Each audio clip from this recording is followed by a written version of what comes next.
20 parimat minifirmat üle Eesti pakuvad väga mitmekesist valikut. Näiteks Tartu Karlova kooli minifirma Vestlusvõti on loonud memoriinimänguna eesti- ja venekeelsed vestluskaardid keeleõppeks. Keelt on väga raske õppida ja siis me mõtlesime, et võiks olla mingi niisugune põnev lahendus, et kuidas keelt nagu lõbusamalt õppida ja mängulisemalt. Et mõtlesime, et memoriinimäng on niisugune tore mäng, et saab nagu kokku sobitada neid kaarte ja siis kontrollida oma õigekirja ja niimoodi.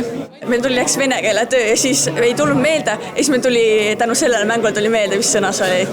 Õpilas- ja minifirmade tase tõuseb iga aastaga märgatavalt.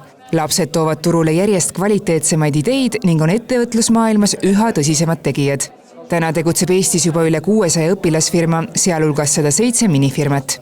Minifirma on siis põhikoolis ja õpilasfirma on gümnaasiumis või kutsekoolis. Minifirmat me nimetame nagu õpilasfirma väiksemaks vennaks ja seal noored teevad tavaliselt natukene lihtsamaid tooteid ja natukene rohkem on nende tegevus seotud kooliga ja õpetaja juhendamine on ka võib-olla natukene suurema rolliga kui õpilasfirmas. Meie toode on siis moosisnäkid. Idee tuli meil see oli lihtsalt, kogu aeg oli meil mõte teha mingit toiduasja ja kuna meil endal oli väga palju õunu suvest alles jäänud, siis oligi mõte enda õuntes teha ja siis lõpuks kuidagi lisasimegi õunale, hakkasime mingit marju lisama ja sellest tegime moosi ja niimoodi tuligi selline kuivatatud moosisnäkk.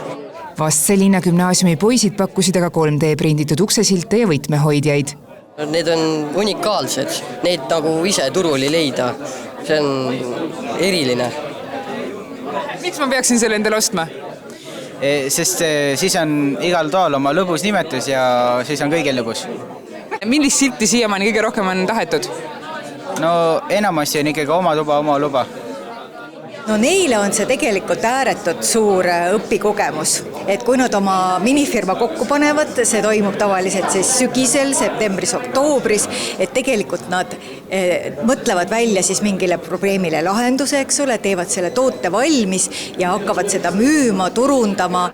Sageli jõuavad minifirmast alustanud noored edasi õpilasfirma loomiseni ning sealt juba päris oma ettevõtteni.